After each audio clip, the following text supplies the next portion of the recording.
News channels పెట్టినా, papers చూసినా మన ఇండియా ఎకానమీ సూపర్ ఫాస్ట్‌గా దూసుకుపోతోందని వినిపిస్తుంటుంది కదా! వినడానికి భలే అనిపిస్తుంది. పేపర్ మీద నంబర్స్ అన్నీ అదుర్స్. జీడీపీ పెరుగుతోంది, స్టాక్ మార్కెట్ అయితే రోజుకో ఆల్ టైమ్ హై రికార్డ్ కొడుతోంది. ఇక $5 ట్రిలియన్ ఎకానమీ టార్గెట్ ఇవన్నీ వింటుంటే మనం ఎక్కడికో వెళ్ళిపోతున్నామనిపిస్తుంది కదూ! కానీ ఇదంతా పైకి కనిపించే మ్యాక్రో ఎకనామిక్ మాయ మాత్రమే. ఈ ఆర్భాటాల వెనుక ఉన్న అసలు వాస్తవమేంటో ఈరోజు మనం డేటాబేస్ చేసుకుని చూడబోతున్నాం. నిజం చెప్పాలంటే ఆ రియాలిటీ చాలా భిన్నంగా, కొంచెం భయపెట్టేలా ఉంటుంది. దేశ ఆర్థిక పరిస్థితిని ఉన్నది ఉన్నట్లుగా అర్థం చేసుకోవాలంటే మనం చూడాల్సింది దలాల్ స్ట్రీట్లో రోజూ పచ్చగా మెరిసిపోయే నంబర్లను కాదు, ఒక సాధారణ మధ్యతరగతి ఇంటి వంటగదిని చూడాలి. అవును, మీరు విన్నది నిజమే. అసలైన వాస్తవం అక్కడే దాగి ఉంది. మన దేశంలో మిడిల్ క్లాస్ వాళ్ళు కష్టపడటం ఆపేశారా? లేదు. పన్నులు కట్టడం ఆపేశారా? అస్సలేదు. కానీ సైలెంట్గా వాళ్ళు లైఫ్ ఎంజాయ్ చేయడం మానేసి జస్ట్ నెట్టుకొస్తున్నారు, అంటే ఏదోలా బతికేస్తున్నారు. అసలిలా ఎందుకు జరుగుతోందో ఇప్పుడు మనం చూడబోయే నంబర్స్ చాలా క్లియర్గా చెప్తాయి. రీసెంట్గా రిజర్వ్ బ్యాంక్ ఆఫ్ ఇండియా, అంటే మన ఆర్బీఐ, ఒక షాకింగ్ నంబర్ బయటపెట్టింది. అదేంటో తెలుసా? 41.3%.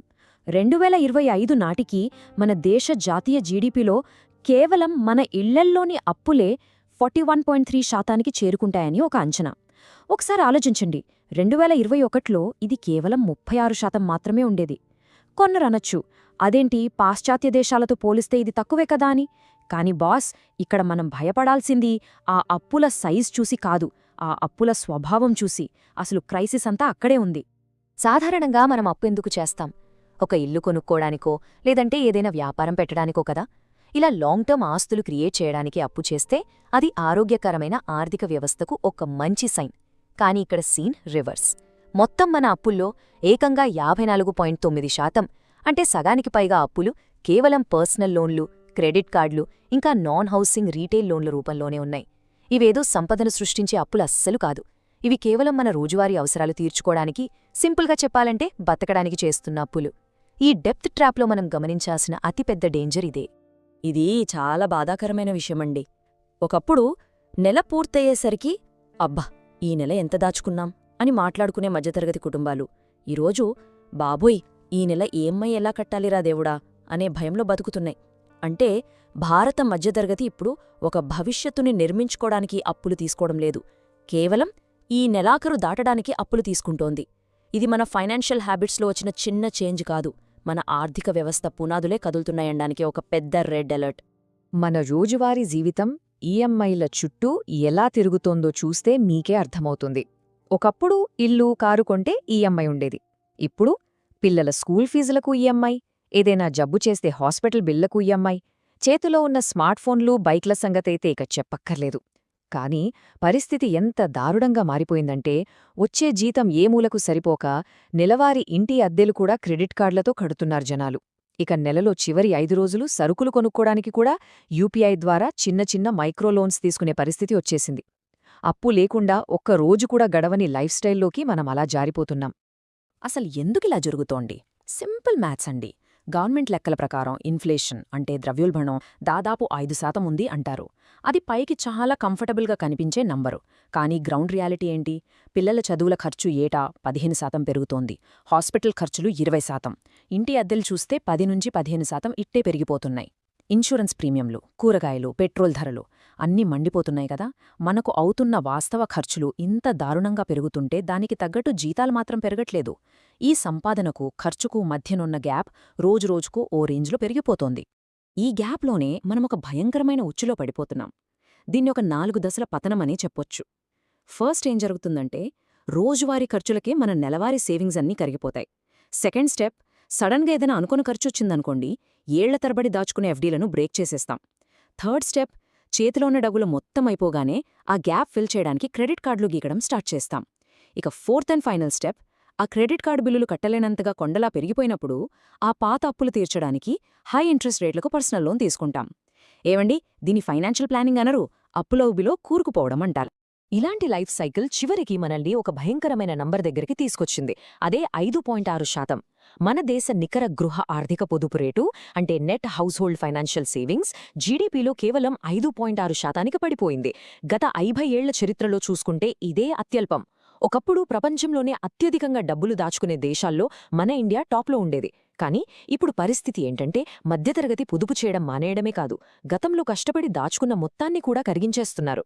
దేశంలో సగటు మనిషి పొదుపు చేయడం ఆపేస్తే ఆ దేశ భవిష్యత్తు, పెట్టుబడి సామర్థ్యం పూర్తిగా దెబ్బతింటుంది. ఇది ఎందుకంత పెద్ద సమస్య అంటే మన బ్యాంకింగ్ సిస్టమ్కి పునాదే మన సేవింగ్స్. ఆ డిపాజిట్లనే బ్యాంకులు ఇండస్ట్రీస్కి అప్పుగా ఇచ్చి ఎకానమీని పెంచుతాయి. 2013-14 ఆ టైంలో చూస్తే మన దగ్గరున్న ఆస్తుల్లో 56% సేఫ్గా బ్యాంక్ డిపాజిట్లలోనే ఉండేవి. కానీ 2023-24 వచ్చేసరికి అది కాస్త 41%కి పడిపోయింది. ఎందుకలా? పెరుగుతున్న ఖర్చులతో పోలిస్తే బ్యాంక్ డిపాజిట్ల మీద వచ్చే రాబడి ఏ మూలకు సరిపోవట్లేదు. పైగా ఇన్ఫ్లేషన్ తీసేస్తే అది నెగటివ్ రిటర్న్.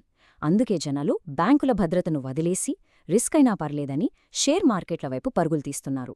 వాళ్ళిలా చేస్తోంది ఏదో రాత్రికి రాత్రే కోటీశ్వరులైపోదామన్న ఆశతో కాదు, ఈ ఖర్చులతో బతకలేమన్న భయంతో. ఎలాగైనా బతకాలనే ఒక డెస్పరేట్ స్టెప్ ఇది. ఇక్కడే ఈ మొత్తం ఎకనామిక్ స్టోరీలో ఒక కఠోరమైన వాస్తవం మనకు కనిపిస్తుంది. అదేంటంటే డబ్బున్నవాడికి, లేనివాడికి మధ్య పెరుగుతున్న అగాధం. అటు చూస్తే కార్పొరేట్ లాభాలు భారీగా పెరుగుతున్నాయి, స్టాక్ మార్కెట్ సంపద డబుల్ అవుతోంది. అందుకే మ్యాక్రో ఎకనామిక్ నంబర్లు భలే అద్భుతంగా కనిపిస్తున్నాయి. కానీ ఆ సంపద కింది స్థాయిలో ఉన్న సామాన్యుడికి చేరుతుందా? అస్సల్లేదు.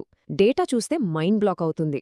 మన దేశ జనాభాలో టాప్ 10% మంది చేతుల్లోనే ఏకంగా 58% జాతీయ ఆదాయం, 65% జాతీయ సంపద లాకైపోయింది. జీడీపీ పెరుగుతోంది కరెక్టే, కానీ ఆ డబ్బంతా పై స్థాయిలోనే ఉండిపోతుంటే మెజారిటీ మిడిల్ క్లాస్ మాత్రం రేపటి రోజు గడవడానికి అప్పుల సముద్రంలో మునిగిపోతోంది. దీనివల్ల మధ్యతరగతి జీవితాల్లో బయటకు కనిపించని ఒక సైలెంట్ టెర్రర్ మొదలైందండి. మనం వాట్సాప్, ఇన్స్టాలో చూసినా లేదా వాళ్లు తిరిగే కార్లు చూసినా అంతా సూపర్గా ఉన్నట్టే ఉంటుంది. కానీ ఆ మూసిన తలుపుల వెనక ఒక నిరంతర భయం. రేపొద్దున్న ఉద్యోగం పోతే ఏంటి పరిస్థితి? సడన్గా ఇంట్లో ఎవరికైనా ఆరోగ్యం పాడైతే ఆ హాస్పిటల్ బిల్లులెలా కట్టాలి? ఒక నెల ఈఎంఐ మిస్ అయితే బ్యాంక్ వాళ్ళు ఊరుకుంటారా? పిల్లల భవిష్యత్తేంటి? ఇది జస్ట్ ఒక ఫైనాన్షియల్ ప్రాబ్లం కాదు, ఇది రేపటి సామాజిక అస్థిరతకు పడుతున్న బీజం. వీళ్లు సంపదను క్రియేట్ చేయడం లేదు, తమకు ఎదురుగా కనిపిస్తున్న ఫైనాన్షియల్ క్రాష్ని ఇంకొన్ని రోజులు వాయిదా వేస్తున్నారంతే. ఈ చిన్న ప్రాబ్లం దేశ ఎకానమీని కుదిపేసే ఒక పెద్ద డామినో ఎఫెక్ట్కి ఎలా దారితీస్తుందో ఇక్కడ స్పష్టంగా చూద్దాం. ఫస్ట్, మధ్యతరగతి దగ్గర డబ్బులు లేక ఆర్థికంగా వీకవుతారు. అప్పుడు వాళ్ల కొనుగోలు శక్తి పడిపోతుంది. అంటే కేవలం అత్యవసరమైనవి మాత్రమే కొంటారు, మిగతావి ఆపేస్తారు. జనాలు వస్తువులు కొనడం తగ్గించినప్పుడు ఆటోమేటిక్గా వ్యాపారాలు డల్ అవుతాయి. వ్యాపారాలు తగ్గినప్పుడు కంపెనీలు ఖర్చులు తగ్గించుకోవడానికి ఉన్న ఉద్యోగాలు పీకేస్తాయి, అసలే జీతాలు పెంచరు. ఉద్యోగాలు పోయాక బతకడానికి మధ్యతరగతి మరింత అప్పుల ఊబిలోకి కూరుకుపోతుంది. పైకి కనిపించే ఎకనామిక్ గ్రోత్ లోపల ఎంత డొల్లగా ఉందో దీన్ని బట్టి మనం అర్థం చేసుకోవచ్చు. ఇదంతా చూస్తుంటే మనమిప్పుడొక పెను మార్పుకు సాక్ష్యంగా నిలుస్తున్నామని అనిపిస్తోంది. ఒకప్పుడు మనం పొదుపు ఆధారిత సమాజం, అక్కడ్నుంచి ఇప్పుడు అప్పుల ఆధారిత సమాజం వైపు ఫాస్ట్గా అడుగులు వేస్తున్నాం. ఆర్థికాభివృద్ధి అని మనం గొప్పగా సెలబ్రేట్ చేసుకుంటున్నది చాలా వరకు ఒక భ్రమ మాత్రమే అనిపిస్తోంది. ఎందుకంటే ఈరోజు ఆ గ్రోత్ నంబర్లను ఆర్టిఫిషియల్గా పెంచి చూపించడానికి మన రేపటి ఆదాయాన్ని ఈరోజే అప్పుగా తెచ్చుకుని ఖర్చు పెడుతున్నాం. పర్సనల్ లోన్లు, క్రెడిట్ కార్డ్ మినిమం పేమెంట్ల పునాది మీద నిర్మించిన ఒక పేకమేడ లాంటిది మన ఎకానమీ. సో మన ఎనాలిసిస్ చివరికి వచ్చేసరికి సమాధానం దొరకని ఒక భయంకరమైన ప్రశ్న మిగిలిపోయింది. మన దేశం తాలూకు ఈ అసలైన ఆర్థిక పరిస్థితిని చూసిన తర్వాత ఈ త్రైమాసికంలో జీడీపీ ఎంత పెరిగింది అని అడగడం ఇక ఏమాత్రం ముఖ్యం కాదు. మనమిప్పుడు సీరియస్గా అడగాల్సిన, ఆలోచించాల్సిన ఏకైక ప్రశ్న: ఈ దేశ మధ్యతరగతి ఇంక ఎంతకాలం ఇలా అప్పులతో బతుకగలదు?